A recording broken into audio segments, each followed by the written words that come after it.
अल्लाह के नाम से जो बड़ा ही मेहरबान नहायत रहम वाला है। आप तमाम लोगों को मेरी तरफ से अस्सलाम वालेकुम।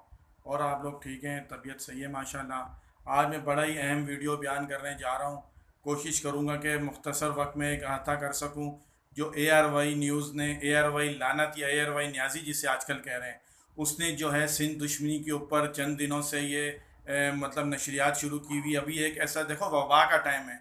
इस टाइम हम लोगों को एक होने की ज़रूरत है, मगर ये चैनल अपनी मुल्क दुश्मनी के ऊपर उतर आया और इसने आकर यहाँ कौम परस्ती उजागर करने की कोशिश की और ऐसे मसलों में लोगों को उलझाया जा रहा है कि असल चीज़ से तवज्जो हटाई जा रही है। असल चीज़ ये है कि मेरे भाई, इस टाइम वबा बड़ी तेज़ी से फैल रही है वफाकी हुकूमत की नाअहली से, मगर इसने लोगों का जहन तब्दील करने के लिए इस चीज़ के ऊपर दूसरी तीसरी चीज़ों के अंदर वो जो है रिपोर्टिंग शुरू कर दी। और सबसे बढ़ के मैं सियासी कारकुनों से मुझे बड़ा अफसोस है, ख़ासकर तहरीक इंसाफ वालों से, कि देखें अभी ए आर वाई लानत ने जो है अपनी सिंध दुश्मनी के ऊपर वो रिपोर्टिंग शुरू की, तो आप उसके हामी बन गए हैं ट्विटर पे, फेसबुक पर। मेरे भाई, अब पिछले दिनों की बात है कि मौलाना तारिक जमील साहब ने आकर एक मतलब ये कि नशरियात जो मैराथन चल रही थी, जो फंड जमा करने की वज़ीर आज़म साहब की, उसमें वाज़े तौर पे आके बोला कि पाकिस्तान का मीडिया झूठा है, फराडी है, ब्लैक मेलर है।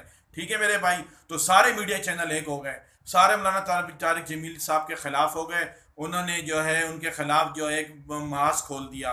तो वहाँ पर पीपल्स पार्टी के भी लोगों ने आके, नून लीग ने भी आकर, हर जमात ने आके मौलाना तारिक जमील साहब का दिफा किया, चाहे ट्विटर और फेसबुक पर हो। मैं अपनी हद तक कहता हूँ कि मैंने ट्विटर पे आके बोला नहीं, ये गलत है, मौलाना तारिक जमील साहब बिल्कुल ठीक कह रहे हैं, ये हमारा मीडिया दजाली मीडिया है, ब्लैक मेलर है, फराडी है, झूठा है। ठीक है, मगर अफसोस की बात है कि वो मौलाना तारिक जमील साहब को फिर जो है वो देख रहे थे कि यार ये मामला कहीं और जा रहा है, तो फिर उनको आके माजरत करनी पड़ी, बिला वजह माजरत। हालांकि वो माजरत करने की उनको जरूरत नहीं, दुनिया उनके साथ खड़ी हो गई थी। तो आज पीपल्स पार्टी जब ये बात कर रही है कि भाई मीडिया जो है हमारा झूठा है, फराडी है और जो है ब्लैक मेलर है, तो भाई आप लोग जो है दूसरी तरफ आके खड़े हो गए, तो बड़े अफसोस की बात है। और कुछ नून लीग के लोगों से भी कहूंगा कि वो आकर मजे ले रहे हैं इसके ऊपर।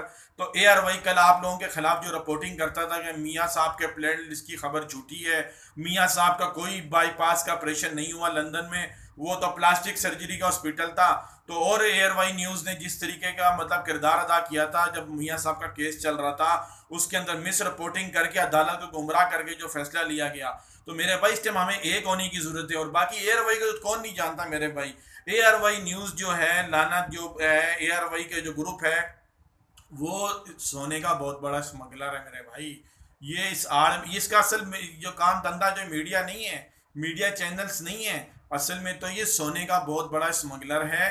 दुनिया को इस चीज़ का पता है, उसकी आड़ में अरबों रुपए का ये टैक्स बचा रहा है। उसके बाद जो जितनी शारजा के अंदर मैच फिक्सिंग है, उसके अंदर इनके जो बानी थे, अब वो फौत हो गए, मैं उसका नाम उनका नहीं लेकिन जिक्र करना चाह रहा था, लेकिन अब वो फिर बात हो नहीं पाएगी ना। हाजी अब्दुल रजाक दाऊद का नाम बकायदा आया मैच फिक्सिंग में जो शारजा में मैच होते थे। और मैं पी एस एल की इंतजामिया से कहता हूँ, आपने कैसे सलमान इकबाल और कराची की किंग्स जो थी उसको खरीदने का मौका दिया। इसको तो बोली से बाहर रखना चाहिए था। ये तो मैच फिक्सर है, ये तो मैच फिक्सिंग करवाएंगे पीएसएल में, और हो भी रही होगी, क्या पता है अभी इसके बारे में। ये तो तहकीकात होनी चाहिए।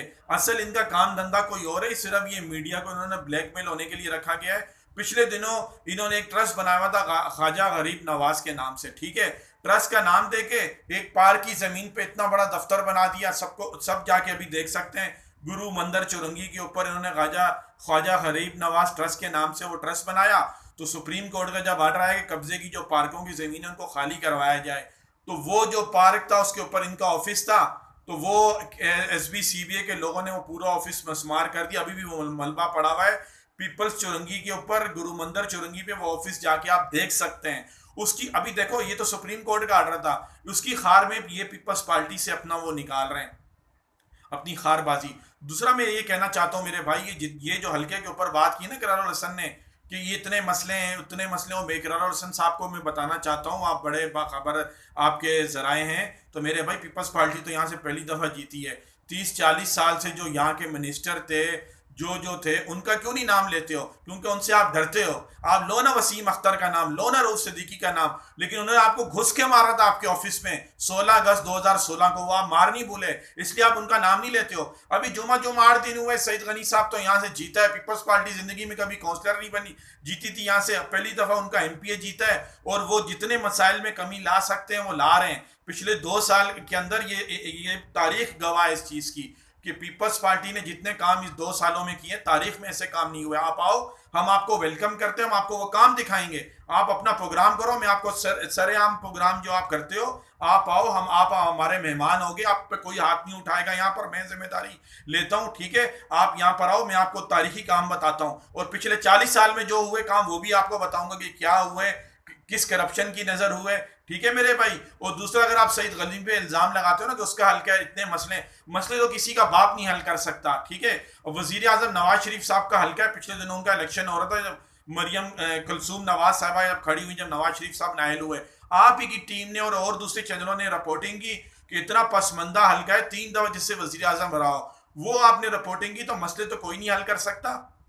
आपका काम बनता था, आप ये भी के साथ कहते कि अली जैदी साहब का हल्का है, जो इमरान खान साहब के सबसे करीबी में हैं और वजीर हैं इतने पोर्ट एंड शिपिंग के, उनका भी है, वो 2 साल से कहाँ गायब हैं। आपका काम ये भी बनता था कि भाई 2 साल से उनको दुनिया ढूंढ रही है, अली जैदी साहब कहाँ हैं, वो कभी इस हल्के में आए नहीं है। अभी आगे थोड़ा बहुत जो तरक्याती काम जब आए, वो शुरू करने की कोशिश की, जब उन्होंने देखा कि यार यहाँ तो कोई सड़क ऐसी नहीं है जो टूटी हुई हो, और उन्होंने सईद गनी साहब ने जो 1-1.5 साल पहले सड़कें बनाई थी, उन्हीं को तोड़ के वो दोबारा बना रहे हैं, क्योंकि उनके पास जब देखा कि यार यहाँ तो कोई काम ऐसा है ही नहीं करने कराने को, तो वो बनी हुई सड़कें तोड़ रहे हैं। मैं चैलेंज करता हूँ, आप आओ, ऐसी गलियां पीटीआई वाले पक्की कर रहे हैं जो 1.5 साल पहले पक्की हो चुकी हैं, 2 साल पहले पक्की हो चुकी हैं। तो ये सईद गनी साहब के काम की ये गवाही दे रही है चीजें। और मैं तमाम लोगों से गुजारिश करूंगा, रमजान का महीना है, तो ये जितने भी हमारे मुसलमान बहन भाई हैं, सफ़ेद पोश हैं, गरीब गुरबा हैं, दिहाड़ीदार जो हिट हुए हैं, उनको जो है आप सपोर्ट करें। और ये जो है ये जो चीज़ें फैली हुई हैं, जो प्रोपेगेंडे हो रहे हैं, इनसे आप जो है ना अपनी तवज्जो हटाकर, जो ये ARY ने और जो ये पैदा करने की कोशिश की है, तो आप बराए मेहरबानी के इस वबा के ऊपर सब लोग आ जाएं। और जिस तरीके से अपने बहन भाई दोस्तों की हम लोग हेल्प कर रहे थे मैदान में रह के, इसी तरह हेल्प जारी रखें। आप तमाम लोगों का बहुत बहुत शुक्रिया। अल्लाह हाफिज़।